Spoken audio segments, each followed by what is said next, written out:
അറിയില്ല എങ്ങനെയെന്ന്, നോക്കാം എങ്ങനെയെങ്കിലും. എടാ ഞാനൊരു കാര്യം പറയട്ടെ. ആ പറയട്ടാ. മെഡിക്കൽ കോളേജിലെ കാർഡിയോളജിസ്റ്റ് സണ്ണി സാറ് എൻ്റെ ഒരു ഫ്രണ്ടാണ്. നമുക്ക് ആളെ പോയി ഒന്ന് കാണാം. നീ ആ മെഡിക്കൽ റിപ്പോർട്ടൊക്കെ ഒന്ന് എടുത്തിട്ട് വാ. അതിപ്പോൾ ശരിയാക്കേട്ടാ.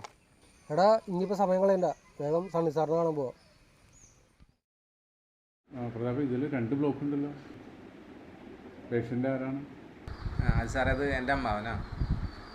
നിങ്ങളൊരു കാര്യം ചെയ്തോളൂ, ഇപ്പോൾ തന്നെ മെഡിക്കൽ കോളേജിൽ അഡ്മിറ്റ് ചെയ്തോളൂ. റേഷൻ കാർഡ് ഒന്ന് എടുക്കണം കേട്ടോ. അപ്പോൾ പൈസയൊക്കെ എത്രയാവും?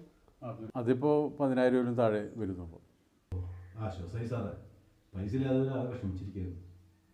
ഗവൺമെൻറ് ഹോസ്പിറ്റലിൽ ചികിത്സ സൗജന്യമാണ്. ഈ സർജറി ഒക്കെ ആകുമ്പോൾ കുറച്ച് എന്തെങ്കിലും ചിലവ് വരും. ഇയാളെ അമ്മാവൻ്റെ റേഷൻ കാർഡ് ഏതാണ്? BPL ആണ് സാർ. BPL കാർഡാണോ? BPL കാർഡിനെല്ലാം ഫ്രീ ആണോ അവിടെ? ശരി സാർ.